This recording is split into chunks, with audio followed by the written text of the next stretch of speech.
A millionaire wakes from a 5-year coma and tells the nurse who cared for him something terrible. At the height of his success, Frank Morrison was the living image of the American dream.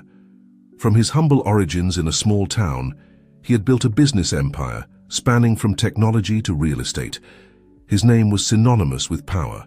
His face adorned the covers of business magazines, and his fortune was the object of envy and speculation. The Morrison Mansion, an imposing structure of marble and glass atop a hill overlooking the ocean, was the tangible symbol of his triumph.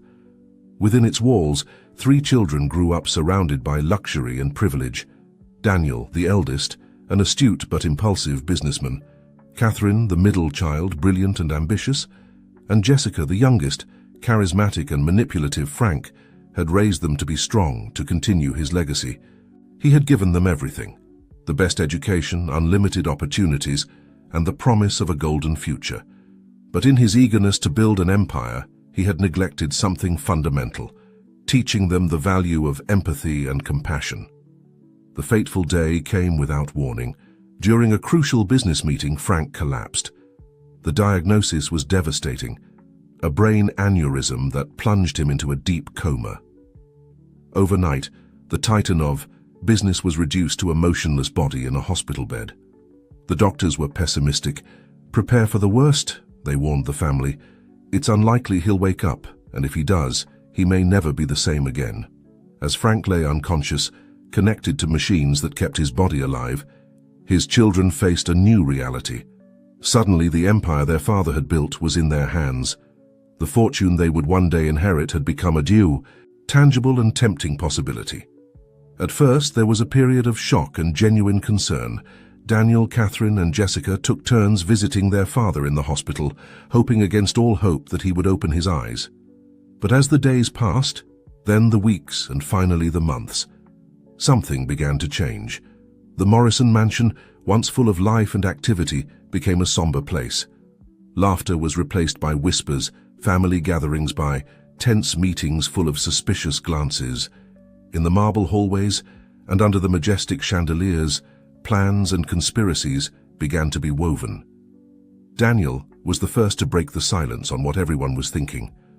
One night, while sharing a tense dinner in the main dining room, he dropped the question that would change everything. "What will happen to the company if Dad doesn't wake up?" Catherine, always the most pragmatic, responded coldly, "We'll have to take control. We can't let everything he's built crumble." Jessica, the youngest but perhaps the shrewdest, added with a smile that didn't reach her eyes, "We should start planning for Dad's sake, of course." That night marked the beginning of a new era in the Morrison family. What began as a genuine concern for the future of the family empire soon turned into an unbridled race for control and power. Meanwhile, in the quietness of his hospital room, Frank Morrison lay motionless. His body was in a coma, but his mind was about to embark on a journey that would change not only his life, but the lives of all those around him. Frank Morrison's world had been reduced to darkness and silence, or at least that's what everyone believed. In reality, while his body remained immobile, his mind was in a strange state of semi-consciousness. He couldn't move, he couldn't speak, but he could hear, and what he heard was breaking his heart. At first, the voices were confusing, as if coming from far away, fragments of conversations, muffled sobs, the constant beeping of machines. Little by little, his mind began to clear, and the voices became sharper. "Dad, if you can hear me, please wake up," he heard Catherine say one day. Her voice sounded broken, full of an emotion Frank hadn't heard in years. For a moment, he felt a warmth in his heart. But then, "Catherine, did you talk to the lawyer?" Daniel's voice interrupted the moment. "We need to know how the will is structured." "Daniel, please, now is not the time," Catherine replied, but her tone had changed. There was no longer emotion, just cold determination. "It's never the time, is it?" Jessica chimed in, "But months have passed. We have to be realistic." Frank wanted to scream, to tell them he was there, that he could hear them, but his body refused to respond. He could only listen, helpless, as his children discussed his fortune as if he were already dead. Days turned into weeks, and weeks into months. The visits became less frequent, but the conversations he heard became increasingly calculating. "I've been reviewing the company books," he heard Catherine say on one occasion. "There are some investments we could liquidate without anyone noticing. It would give us a good cushion while we wait for him to die." Daniel's voice sounded irritated. "Say it like it is, Catherine. We're all thinking it." "Don't be so crude," Jessica interjected, but her tone suggested more annoyance at the lack of tact than at the content. "But he's right, Catherine. We need a plan. We can't keep living in this limbo." Frank felt his heart breaking a little more with each conversation. Where were the children he had raised? The little ones who ran into his arms when he came home from work, who asked him to tell them stories before bed. At what point had they turned into these cold, calculating adults? Nurses came and went, changing his sheets, adjusting his medications. Sometimes they talked among themselves, commenting on the poor millionaire and how sad it was to see a family crumbling like this. "It's a shame," he heard a young nurse say. "So much money and they can't even pretend to care about their father." "Money doesn't buy love, honey," an older nurse replied. "Sometimes it even destroys it." Those words resonated in Frank's mind. Had it been the money? Had his obsession with building an empire corrupted his children? Or had they always been like this, and he had been too blind to see it? One night, he heard Jessica softly sobbing by his bed. For a moment, he felt hope. Perhaps after all there was still something left of the girl he had raised. "Oh, Dad," Jessica whispered through tears. "Why did you have to get sick now? I had so many plans. I need you to wake up. I need you to sign those documents for the new subsidiary. Everything is falling apart without you." Frank's heart sank. Even his youngest daughter's tears were tinged with ambition and greed. As the years passed, Frank became a silent witness to the disintegration of his family. He heard plans, conspiracies, mutual accusations. Daniel wanted to sell parts of the company. Catherine insisted on maintaining control. Jessica played both sides, allying with one or the other as it suited her. "If Dad doesn't wake up soon, I'll take control myself," he heard Daniel say in a heated discussion. "You two have no idea how to handle an empire like this." "You? Please," Catherine's voice dripped with contempt. "Your gambling debts are public knowledge. You'd ruin everything in months." "At least I'm not diverting company funds for my own projects," Daniel shot back. "Enough," Jessica shouted. "If you keep this up, there won't be anything left when Dad—" She stopped, but the silence that followed was more eloquent than any word they were all waiting for, the same thing: his death. In the darkness of his mind, Frank Morrison made a decision. If he ever woke up, things would have to change. The empire he had built, the fortune he had treasured so much, meant nothing now. His children had shown their true nature, and it was time for them to face the consequences. But for now, all he could do was listen, learn, and wait. Wait for an opportunity to correct the biggest mistake of his life, having raised his children to value money above everything else. 5 years, 1,825 days of darkness, distant voices, and cold hearts. To the outside world, Frank Morrison was little more than a body connected to machines, a living reminder of how ephemeral power can be. But inside that seemingly sleeping mind, a storm was brewing. It was on a morning like any other when the impossible happened. Frank's fingers, motionless for so long, moved slightly. His eyelids, heavy as lead, began to tremble, and then, against all odds, his eyes opened. The room was empty, except for a nurse routinely checking his vital signs. When she saw those brown eyes, once full of determination and now confused, she almost dropped the folder she was holding. "Doctor, doctor," she shouted, running towards the hallway. "Mr. Morrison has woken up." In a matter of minutes, the room, filled with doctors and nurses, bright lights moved in front of his eyes. Voices asked him questions he could barely process. His throat, unused for so long, could only emit a weak grunt. "Mr. Morrison, if you can understand me, blink twice," said the chief doctor, leaning over him. Frank blinked slowly and deliberately twice. A smile formed on the doctor's face. "It's a miracle," he muttered, before turning to his team. "Call the family, immediately." As the medical staff moved frantically around him, performing tests and adjusting equipment, Frank's mind struggled to catch up. 5 years. He had been absent for 5 years. What was left of his empire? What was left of his family? The following hours were a whirlwind of medical examinations and intensive therapies. His body, weakened by years of inactivity, refused to cooperate.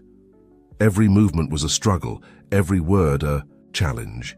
But Frank Morrison hadn't built an empire by giving up in the face of challenges. It was almost nightfall when he heard familiar voices in the hallway, voices he had heard for years, but which now provoked a mixture of love and revulsion. Is it true? Has he really woken up? Catherine's voice, always practical. It must be a mistake. The doctors said it was impossible. Daniel, skeptical as always. Well, if it's true, it changes everything.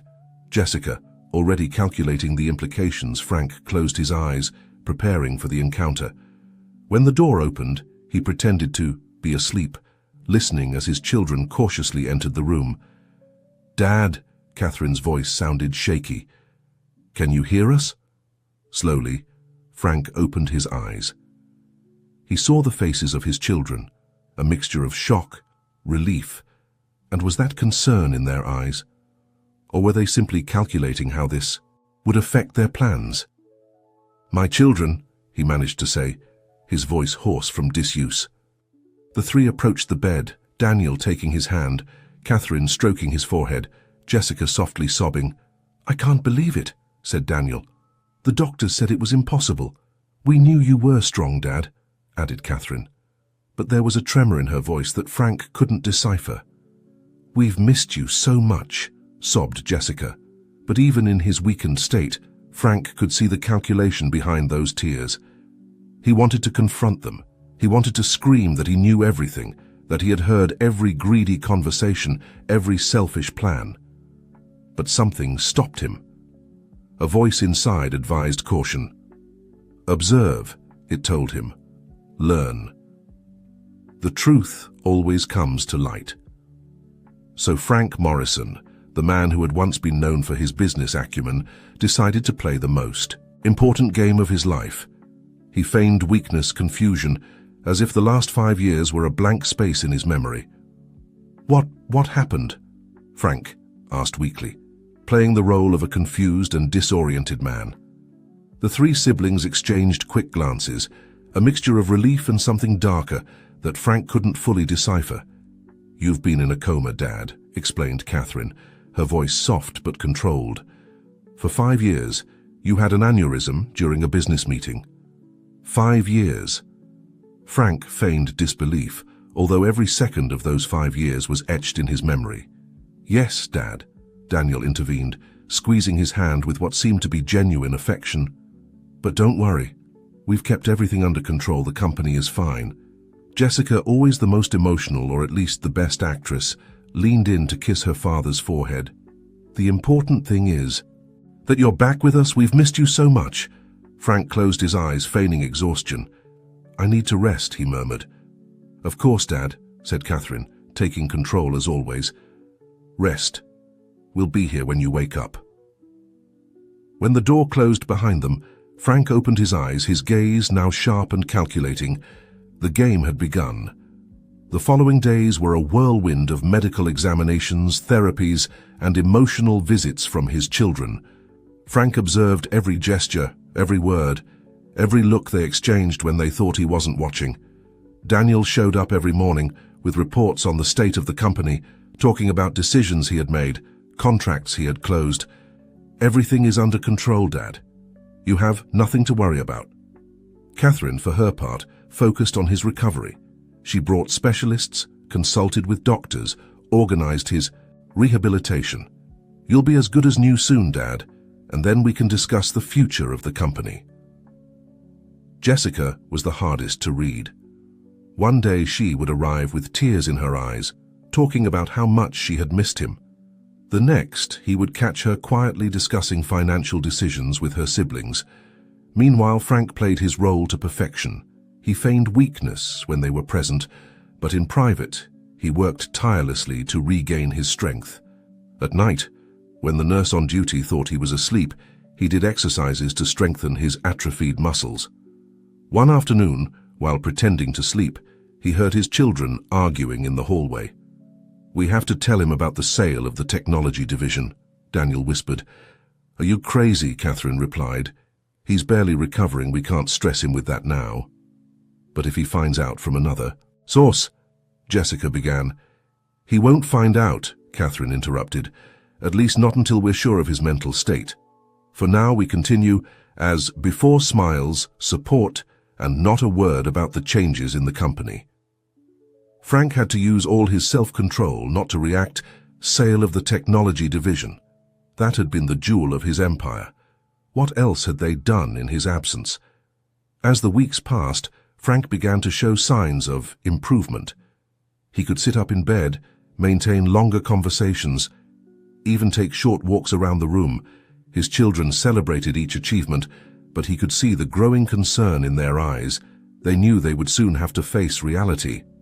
It was during one of these walks that Frank decided to make his first move, pretending to stumble. He leaned on the bedside table, accidentally knocking over some papers Catherine had left. "There, oh, I'm sorry," he mumbled, slowly bending to pick them up. "Don't worry, Dad," Catherine said quickly, snatching the documents away. "I'll take care of it." But she wasn't fast enough. Frank had seen enough. They were financial reports, and the figures didn't match what Daniel had been telling him. "Catherine," he said in a weak but curious voice, "what are those papers?" "Nothing important, Dad," she replied with a forced smile. "Just some routine reports." "I'd like to see them," Frank insisted. "After all, I'm still the owner of the company, aren't I?" The silence that followed was deafening. Catherine looked at Daniel, who in turn looked at Jessica. The three seemed to be having a silent conversation, deciding what to say, what to hide. "Of course you are, Dad," Daniel finally said, his voice full of false cheerfulness. "But the doctors say you shouldn't stress yourself. Why don't you rest a bit? We can discuss the company tomorrow." Frank nodded, feigning resignation. "You're right, I'm tired. Tomorrow will be another day."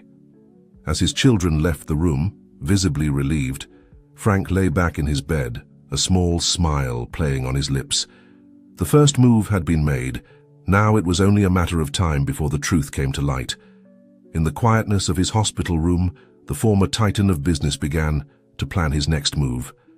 The game had just begun, and Frank Morrison was determined to win, not for money or power, but for something much more valuable: the truth and perhaps the redemption of his family.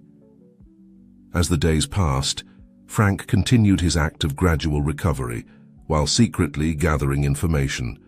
Each visit from his children, every whispered conversation in the hallways, every document carelessly left in sight, all became pieces of the puzzle he was assembling.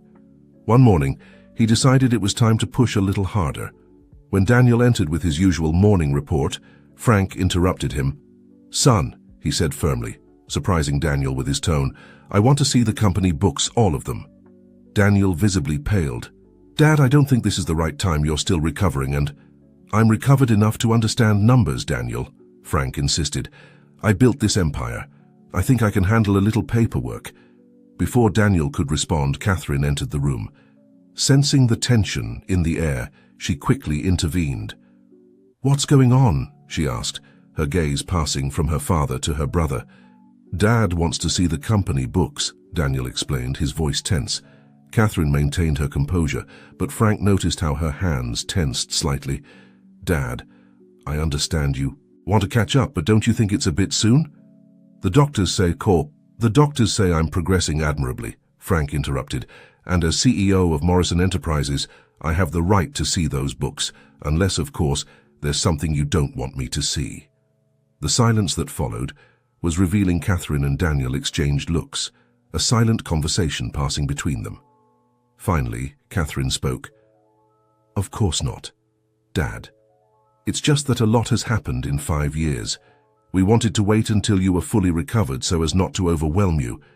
Frank softened his expression, returning to his role of convalescent father. "I understand your concern, But I need to know. This company is my life. Please bring me those books."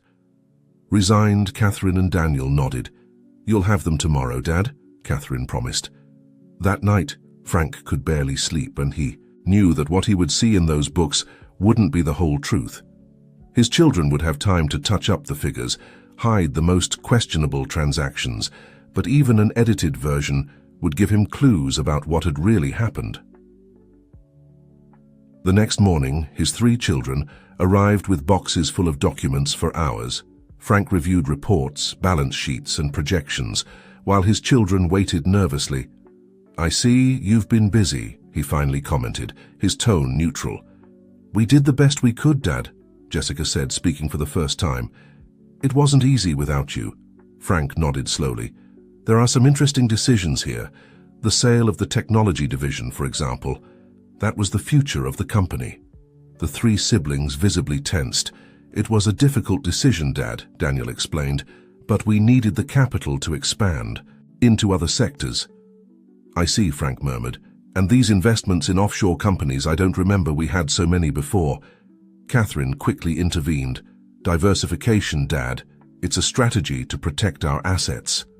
Frank looked at each of them, his eyes penetrating. He could see the fear in their looks, the anxiety in their postures. He knew that what he had in front of him was just the tip of the iceberg. "You've done an interesting job," he finally said. "But I think I need time to process all this. Could you leave me alone for a moment?" With evident relief, his children left the room. Once alone, Frank dropped his mask of calm. The anger and disappointment he had been containing threatened to overflow. What he had seen in those documents was only a fraction of the truth, but it was enough to confirm his worst fears. His empire, built with decades of hard work and sacrifice, had been looted and manipulated by those he trusted most. But he couldn't lose control now. He needed more information. He needed a plan. And above all, he needed to get out of that hospital. That night, as the nurse made her nightly rounds, Frank made a decision. It was time to speed things up. With a determination he hadn't felt in years, he began to plan his next move. The game was about to change, and Frank Morrison was ready to regain control. The night was dark and silent when Frank Morrison executed his plan. For weeks he had observed the hospital routines, memorizing the nurses' shifts, the moments when the corridors were deserted. He had worked tirelessly to regain his strength, performing exercises in secret when no one was watching.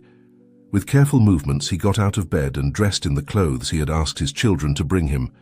For when they discharged him, he took a deep breath, knowing that what he was about to do was risky but necessary. Stealthily, he opened the door of his room and peered into the hallway, empty. With cautious but determined steps, Frank began his escape. Every few meters he stopped, listening, making sure no one was approaching. He reached the elevator and pressed the button. The seconds it took to arrive seemed eternal. Once inside, he let out a sigh of relief. The hardest part was over. On the ground floor, he walked naturally towards the exit, as if he were a visitor leaving after visiting hours. The security guard barely glanced at him as he walked out the main doors. The fresh night air hit him like a revelation. 5 years. 5 years since, he had breathed the air of the outside world. For a moment, he felt overwhelmed by the sensation of freedom. But there was no time to waste. Frank began to walk, moving away from the hospital. He had no clear destination in mind. He just knew he needed time and space to think, away from the watchful eyes of his children and the medical staff. He walked for what seemed like hours, his muscles protesting from the effort after so much inactivity. The city streets were almost deserted at this time of night, which he was grateful for. He didn't want to be recognized, not yet. It was then that he saw him, a man sitting on the sidewalk, wrapped in a tattered blanket, with a cardboard sign at his feet that read, "Any help is welcome. God bless you." Frank stopped. Something in that man's gaze, a mixture of resignation and dignity, captivated him. Without thinking twice, he approached and sat down next to him. The man looked at him surprised. "Good evening, sir," he said in a hoarse but kind voice. "Good evening," Frank replied. "Do you mind if I sit here for a moment?" "Not at all," said the man, gesturing with his hand. "The sidewalk belongs to everyone." They remained silent for a moment, each lost in their thoughts. Finally, Frank spoke. "What's your name?"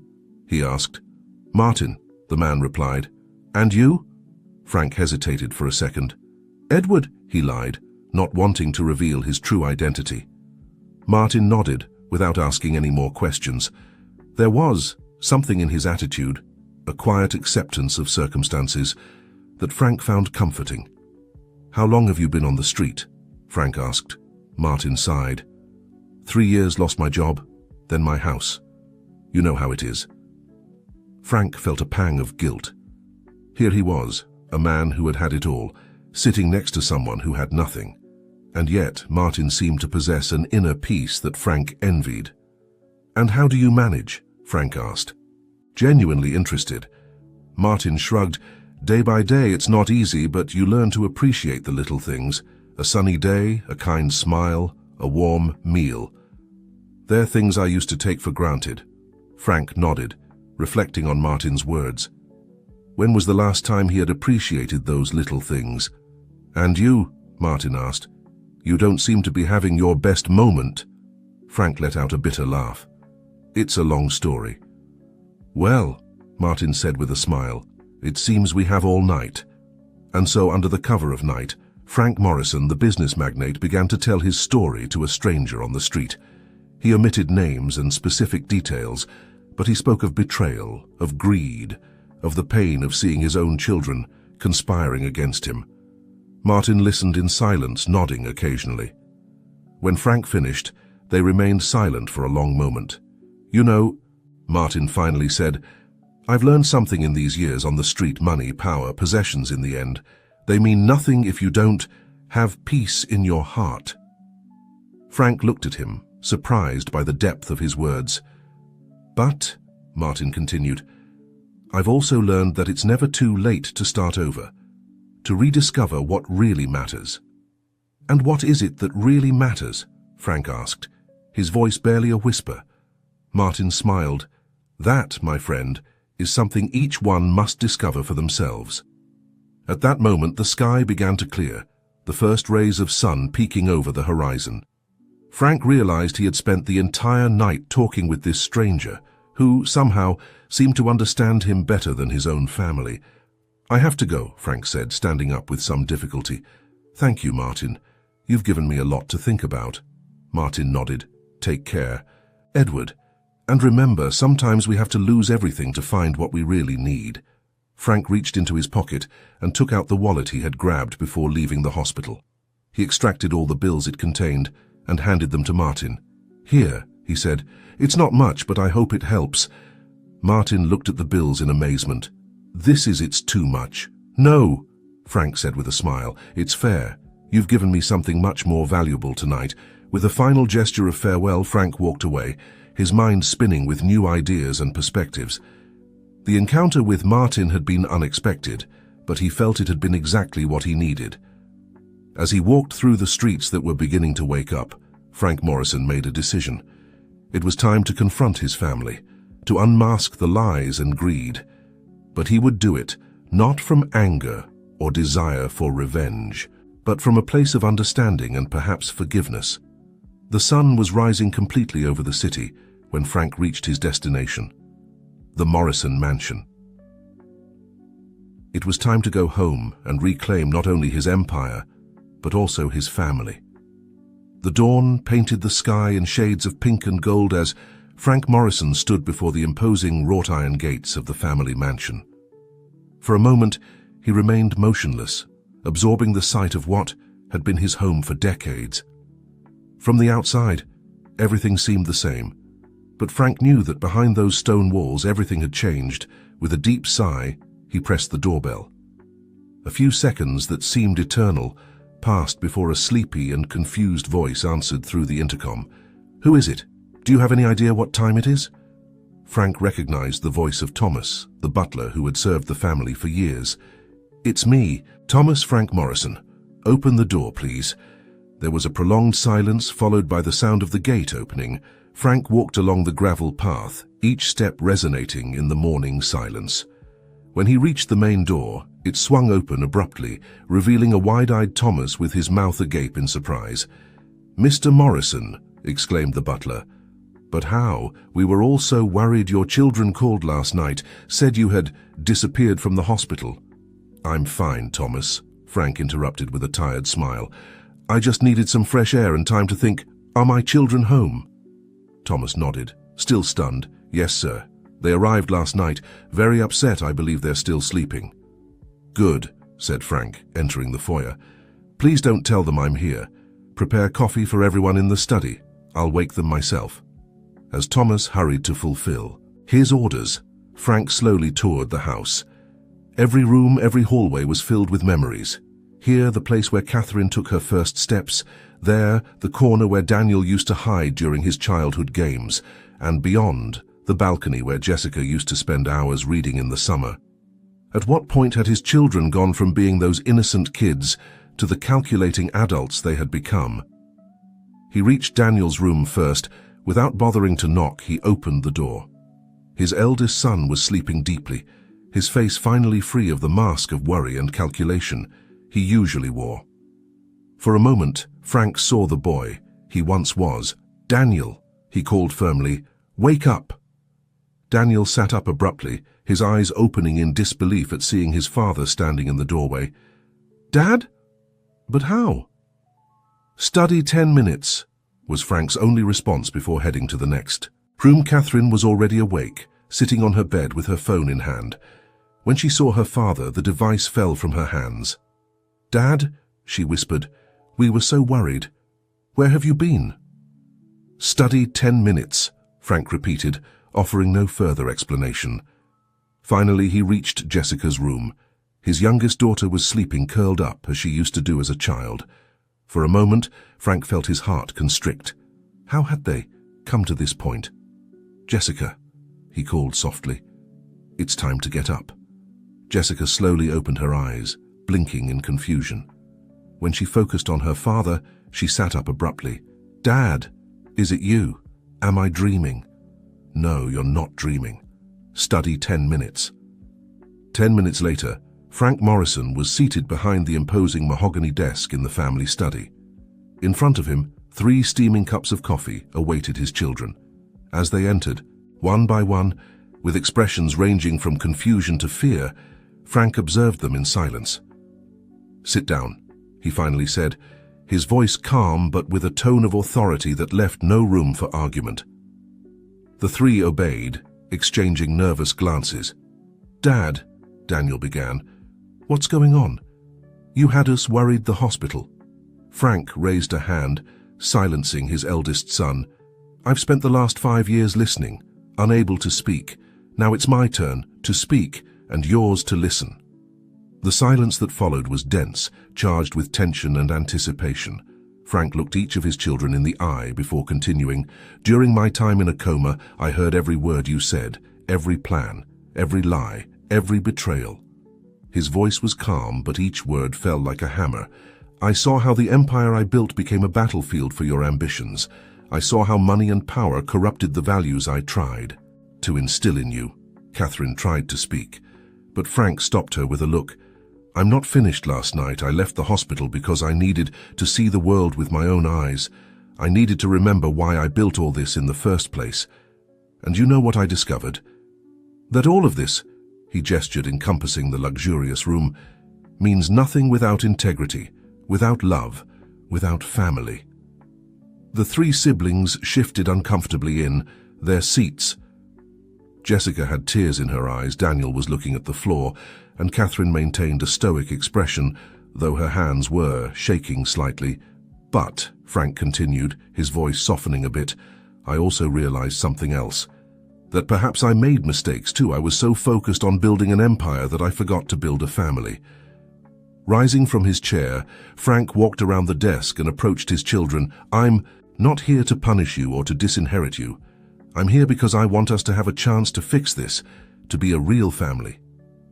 The 3 siblings looked up, surprised by this unexpected turn. "But," Frank added, his voice becoming firm again. "That means we'll have to be completely honest with each other. I want to know everything that has happened in these 5 years. Every decision, every transaction, every lie. And from there, we'll decide, together, how to move forward." There was silence in the room as the Morrison siblings processed their father's words. Finally, it was Catherine who spoke first. "Dad," she said with a trembling voice, "there's a lot you need to know. We've made mistakes, all of us, but do you really think we can fix this?" Frank looked at his daughter, seeing for the first time in years the vulnerability behind her facade of ruthless businesswoman. "I believe," he said softly, "that if we're all willing to try, we can achieve anything." And so, as the sun rose over the city, illuminating the study through the large windows, the Morrison family began the long and difficult process of reconstruction. It wouldn't be easy, and there would be many painful truths to reveal, but for the first time in years, there was hope. Frank Morrison, the man who once had it all, had returned not to reclaim his empire, but to save something much more valuable: his family. The silence that followed Frank's words was heavy, laden with pent-up emotions and truths waiting to be revealed. The 3 Morrison siblings looked at each other, as if deciding who would be the first to speak.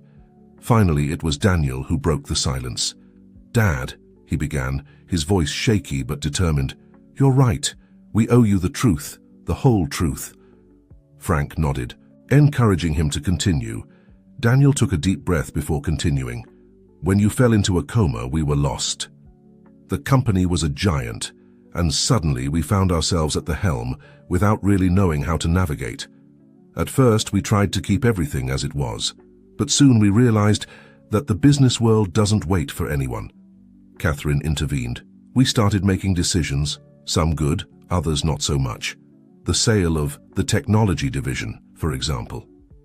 It was my idea. I thought we could use that capital to expand into more stable sectors." "But it wasn't just that," Jessica added, her eyes full of tears. "We started competing among ourselves. Each of us wanted to prove that we were the most capable of carrying on the Morrison legacy." Frank listened in silence, his face a mask of calm, although inside he felt a mixture of pain and disappointment. Daniel continued, I made mistakes, big mistakes. I made some risky investments without consulting anyone. We lost millions. To cover it up, I diverted funds from other parts of the company. And I found out," Catherine said, her voice cold. "But instead of exposing it, I saw an opportunity. I used that information to pressure Daniel to take more control over the main operations."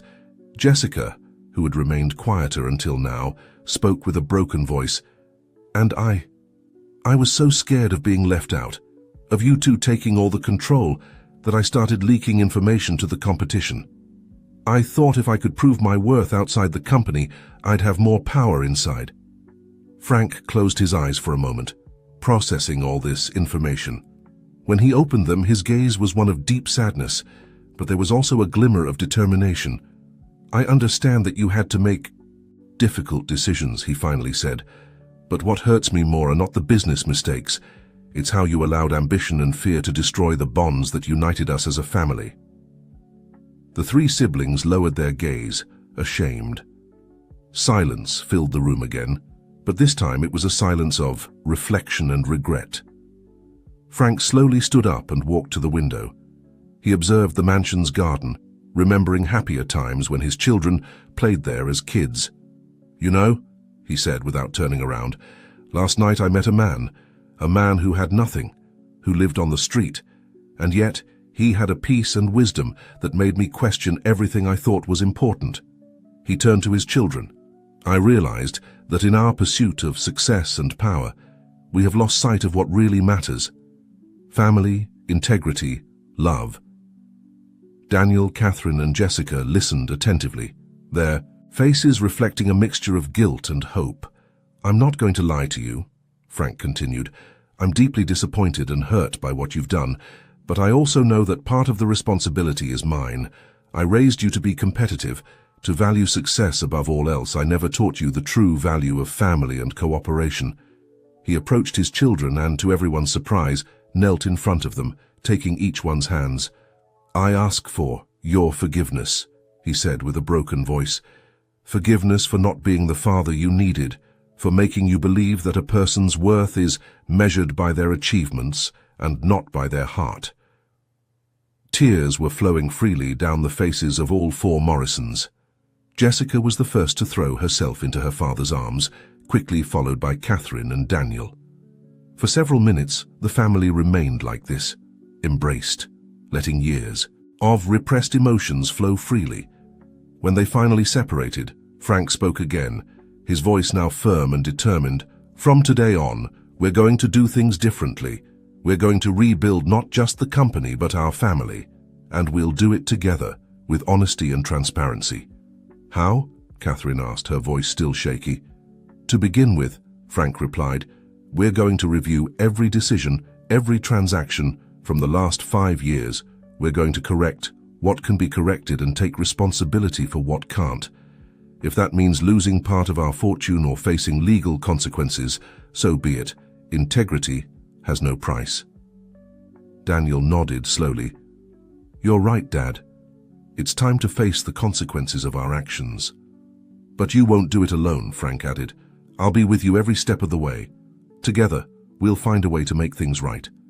Jessica, wiping away her tears, spoke with determination. I want to help. I want to use my skills for something good, to rebuild what I helped damage. Catherine, always the strategist, was already thinking about the next steps. We'll need a team of independent auditors, trusted lawyers. It will be a long and difficult process. Frank smiled, proud to see his children taking responsibility. That's right. It won't be easy, and there will be times when we'll want to give up. But if we stick together, if we support each other, we can overcome any obstacle. He stood up and walked to his desk. From one of the drawers, he took out an old photo album. He opened it and showed his children a photograph of when they were little, all smiling on a beach. I want us to remember who we were, he said softly, and who we can be again. A united family, supporting each other through good times and bad. The four Morrisons looked at the photograph, remembering simpler and happier times. At that moment, each of them made a silent promise to fight, not just for the future of the company, but for the future of their family. Frank closed the album and looked at his children with determination. Well, it's time to get to work. We have a lot to do and a long road ahead, but we'll do it together, step by step. And so, as the sun rose in the sky, illuminating the study with a hopeful light, the Morrison family began their journey of redemption and reconstruction. They knew they would face challenges, that there would be difficult days ahead, but for the first time in years, they faced the future united, with a common purpose and a renewed sense of what really matters in life.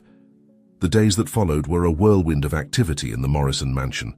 Frank, true to his word, immersed himself fully in the process of unraveling the complex web of decisions and transactions that had occurred during his absence.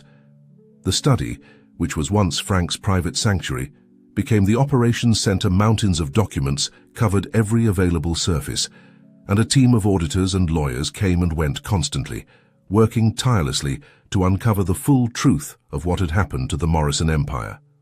Daniel, Catherine, and Jessica worked side by side with their father, each facing their own demons, as more details of their past actions came to light one morning. While reviewing reports from the International Division, Daniel heavily dropped a stack of papers on the desk. Dad, he said with a trembling voice, there's something else you need to know, something I haven't told anyone, not even Catherine and Jessica. Frank looked up from the documents he was reviewing, his gaze full of concern but also support. I'm listening, son. Daniel took a deep breath before continuing.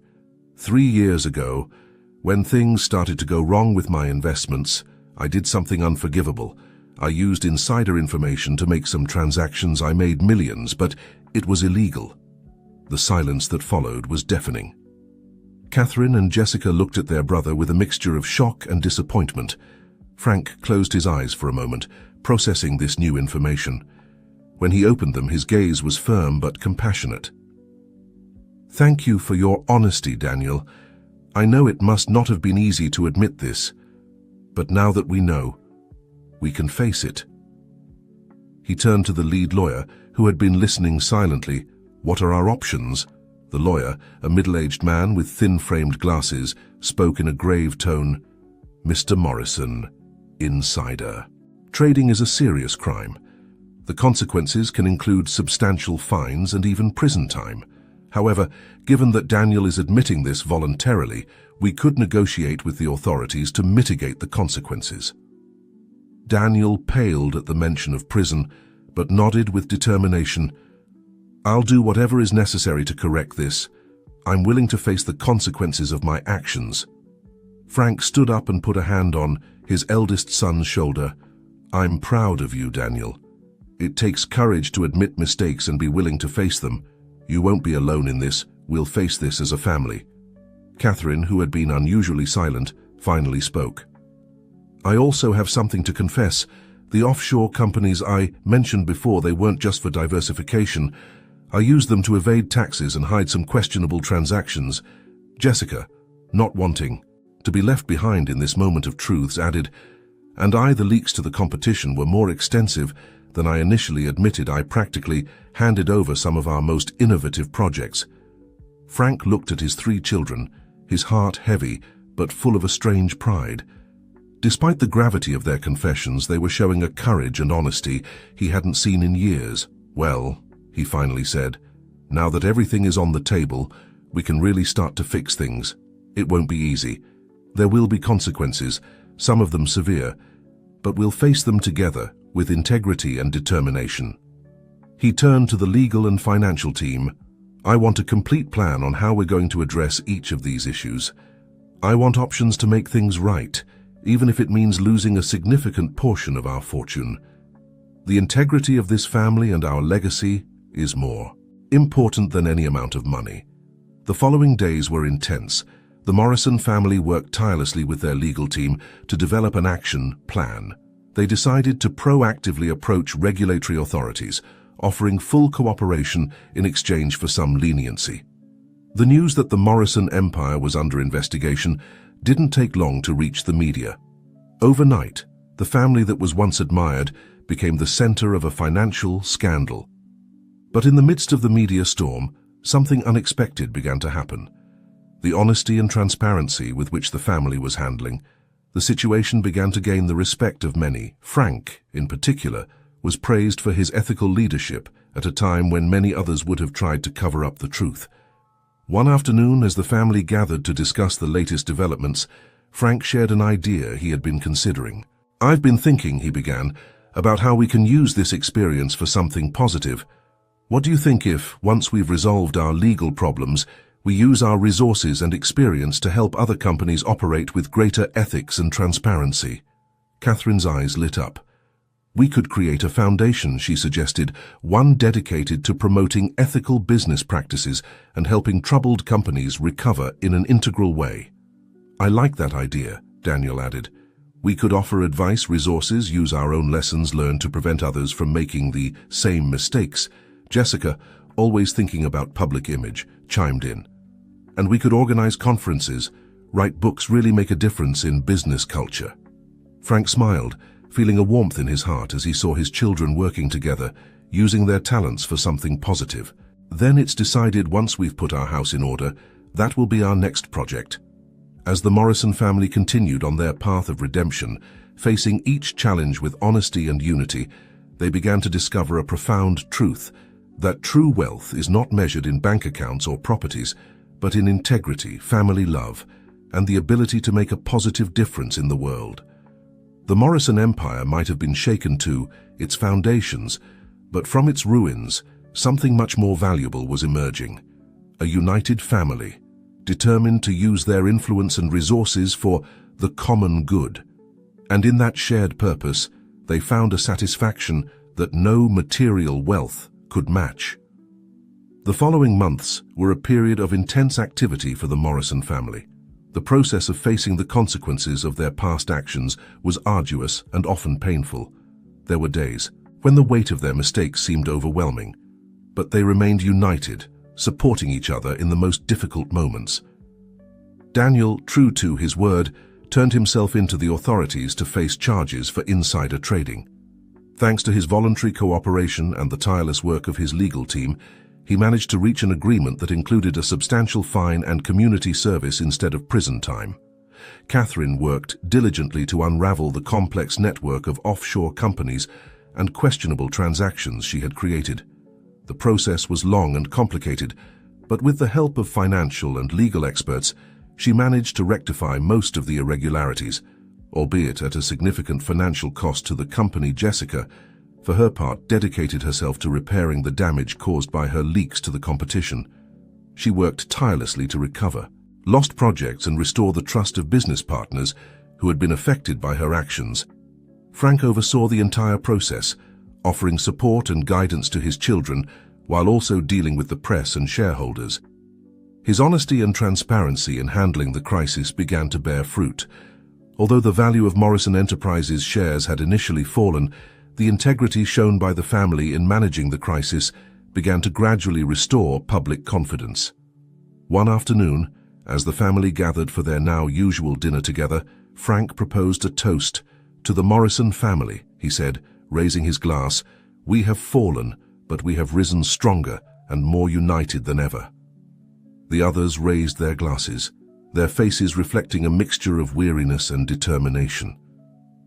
"Dad," Catherine said after a moment of silence, "do you remember the foundation idea we discussed a few months ago? I think it's time to set it in motion." Frank nodded, a smile forming on his lips. "I agree. What do you have in mind?" For the next few hours, the dining table became an impromptu boardroom. The four Morrisons passionately discussed their ideas for the foundation, each contributing their unique expertise and perspective. "We should focus on ethical business education," Daniel suggested. "Use our experience to teach future business leaders about the importance of integrity in business." Catherine nodded enthusiastically. "And we could offer mentoring programs for young companies, helping them grow in a sustainable and ethical manner." "Let's not forget the importance of transparency," Jessica added. "We could develop tools and protocols to help companies be more open and accountable in their operations." Frank listened with pride as his children transformed their past mistakes into valuable lessons for others. "It sounds excellent," he said, "but I think we should go a step further. What do you think about also including programs to help disadvantaged people start their own businesses?" The eyes of the three siblings lit up at the suggestion. "That's brilliant, Dad," Jessica exclaimed. "We could offer microloans, training, and legal and financial advice," Catherine added. "We could even create a network of volunteer mentors among our business contacts," Daniel suggested. And so at that dining table, the Morrison Foundation for Business Ethics and Economic Empowerment was born.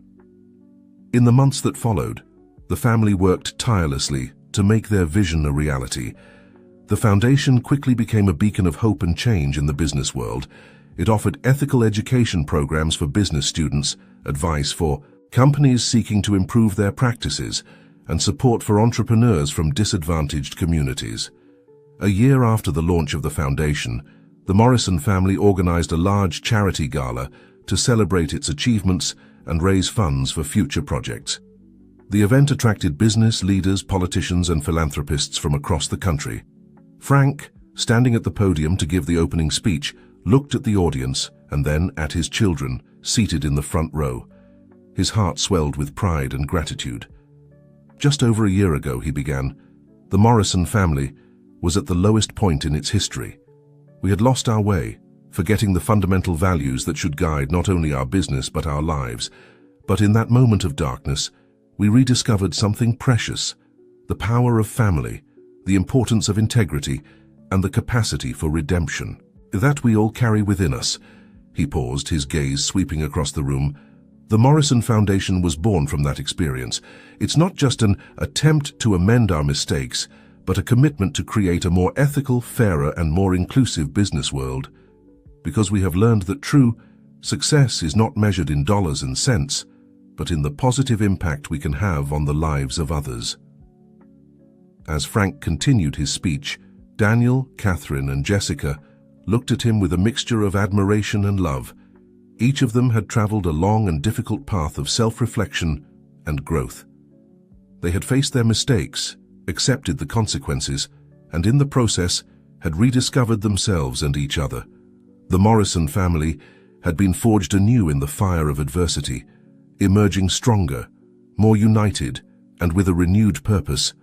Their story of fall and redemption had become a source of inspiration for many, demonstrating that even in the darkest moments, there is always a path towards light if one has the courage to seek it.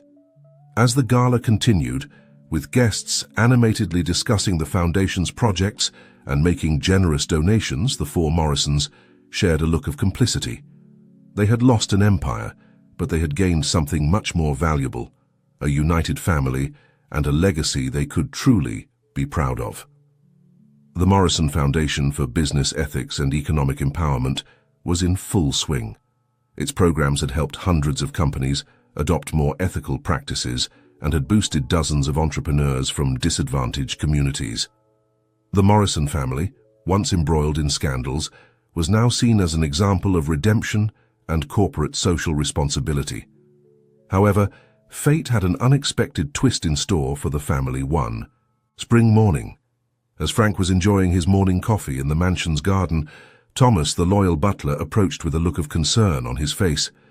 "Mr. Morrison," he said with a trembling voice, "there's someone at the door who insists on seeing you. He says it's urgent." Frank frowned. He wasn't expecting visitors so early. "Who is it?" "I don't know, sir. It's a man. He appears to be homeless. He says he knows you." Frank's heart skipped a beat. Could it be? "Show him in, Thomas. I'll receive him here." Moments later, a disheveled but kind-looking man entered the garden. Frank recognized him immediately. It was Martin, the man he had talked to that night outside the hospital. "Martin!" Frank exclaimed, standing up to greet him. "What a surprise. Please sit down. How did you find me?" Martin smiled shyly as he took a seat. "It wasn't difficult, Mr. Morrison. Your face has been in all the newspapers lately. When I saw the photos, I recognized the man who sat with me on the curb that night." Frank nodded, remembering how he had given Martin a false name. "I'm sorry for deceiving you that night. Martin raised a hand to interrupt him.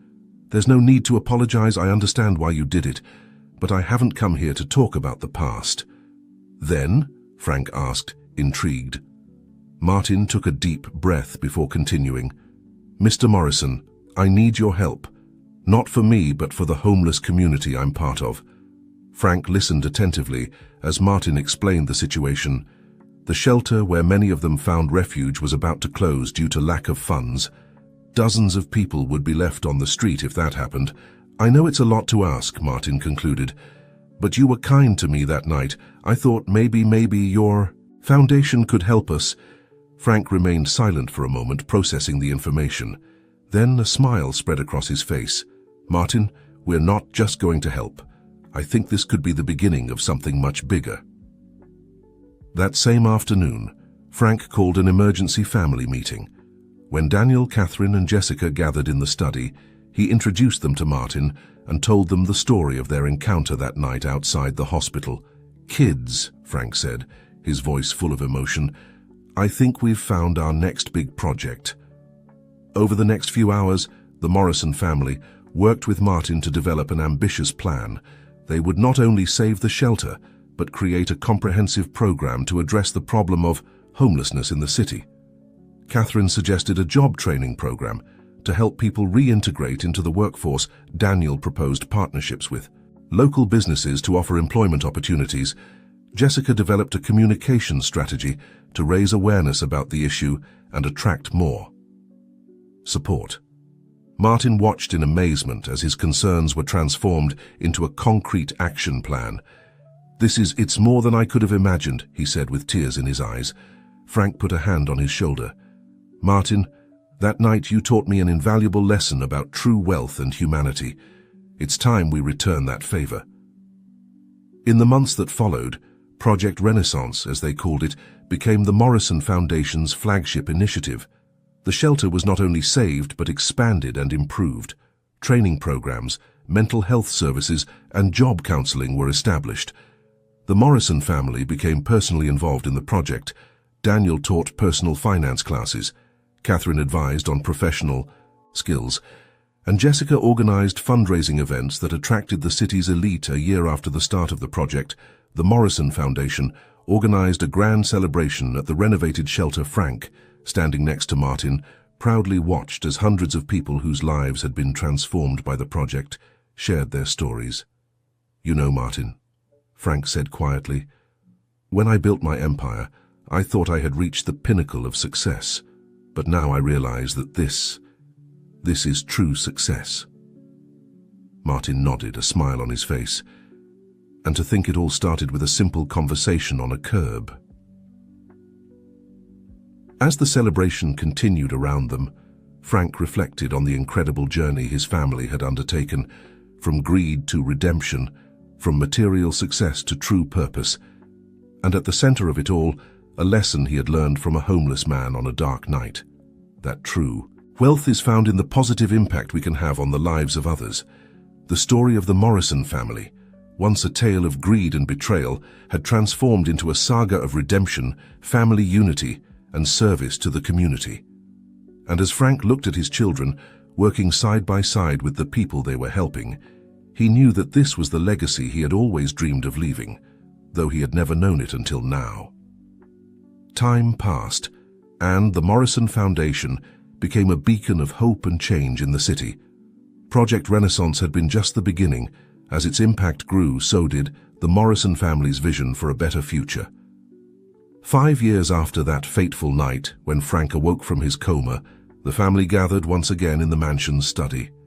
This time not to face a crisis, but to celebrate and reflect on the journey they had taken. Frank, now with completely white hair but with a renewed vitality in his eyes, looked at his children with pride. Daniel, once obsessed with power and money, now directed financial education programs for low-income communities. Catherine, who previously used her cunning to manipulate numbers, now applied that same intelligence to develop sustainable business models for social enterprises. And Jessica, whose talent for communication was once used to deceive, was now the passionate voice inspiring others to join their cause. "My dear children," Frank began, his voice full of emotion, "5 years ago, I thought I had lost everything: my empire, my legacy, even my faith in you.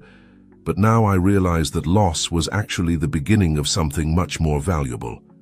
Daniel, Catherine, and Jessica listened attentively, their eyes shining with a mixture of love and respect for their father.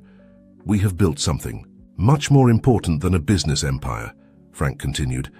"We have built a legacy of compassion, integrity, and service, and we've done it together as a family." Catherine was the first to speak. "Dad, you showed us the way, your strength and your willingness to forgive us and give us a second chance that changed everything." Daniel nodded. "It's true, I remember when I was willing to do anything for money and power. Now every time I see someone whose life we've helped improve, I feel a satisfaction that no bank account could match." Jessica, with tears in her eyes, added, "And to think it all started with a conversation with a stranger on the street. Martin taught us so much without even knowing it." Frank smiled. Remembering his friend Martin, although no longer living on the streets thanks to Project Renaissance, remained an invaluable advisor to the foundation, providing the unique perspective of someone who had lived the experience of homelessness. "Speaking of Martin," Frank said, "I have a surprise for you. I've been thinking about the future of the foundation, about how to ensure our work continues even when we're no longer here." The three siblings leaned forward, intrigued. "I've decided," Frank continued, "that when the time comes, the direction of the foundation will pass to a board formed by people who have been benefited by our programs, people like Martin, who understand firsthand the needs of those we serve." There was a moment of silence as the siblings processed this information. Then, to Frank's surprise, they burst into applause and exclamations of approval. "It's brilliant, Dad," Catherine exclaimed. "Who better to lead the foundation than those whose lives it has changed?" Daniel nodded enthusiastically. "It ensures that the original spirit of the foundation stays alive, and it gives us the opportunity to continue learning from those we serve." Jessica, added Frank, felt his heart swell with pride and love for his children. They had come a long way from those dark days of greed and mistrust. "There's something else," Frank said, his voice becoming softer. "I've been thinking about our last name, about the Morrison legacy. The three siblings tensed, slightly, remembering how that same surname had been associated with scandals and corruption not long ago. "I propose," Frank continued, "that we change the name of the foundation. Instead of the Morrison Foundation, we could call it the Renaissance Foundation. Because that's what it represents, a renaissance of values, of purpose, of humanity." His children's eyes lit up with the idea. "I love it," Jessica said. "It perfectly captures the essence of what we do. And it allows us to leave the past behind," Daniel added, "while honoring the path that brought us here." Catherine, always the most pragmatic, was already thinking about the details. "We'll have to carefully plan the transition, of course, but I think this change could open even more doors for our work." Frank smiled, feeling a deep peace in his heart. "Then it's decided. The Renaissance Foundation will be our legacy to the world." Rising from his chair, Frank walked to the study window. The sun was setting over the city, bathing the horizon in golden and pink hues. In the distance, he could see the buildings of downtown, where his business empire had once reigned. "You know," he said softly, "there was a time when I believed those skyscrapers were the pinnacle of success. Now I realize that true success is not measured by the height of our buildings, but by the depth of our impact on the lives of others." He turned to his children. Extending his arms, Daniel, Catherine, and Jessica stood up and joined him in a group hug, something they hadn't done in years. "I'm so proud of you," Frank murmured, his voice laden with emotion, "of who you were, who you are, and who you will continue to be." As the Morrison family remained united, contemplating the sunset and the bright future that stretched before them, Frank reflected on the incredible journey they had undertaken, from greed to compassion, from selfishness to service, from an empire of material wealth to a legacy of spiritual richness. And at that moment, Frank Morrison knew with certainty that he had found something much more valuable than any fortune. He had found the true purpose of his life and that of his family. The story of the Morrisons, once a cautionary tale about the dangers of greed, had transformed into a beacon of hope and redemption. And as the sun set on this new era of their lives, Frank knew that the real work was just beginning. But this time, they would face the future not as individuals hungry for power, but as a united family dedicated to making the world a better place. The Morrison Empire had fallen, but from its ashes had risen something infinitely more valuable, a legacy of love, compassion, and service that would endure far longer than any material fortune.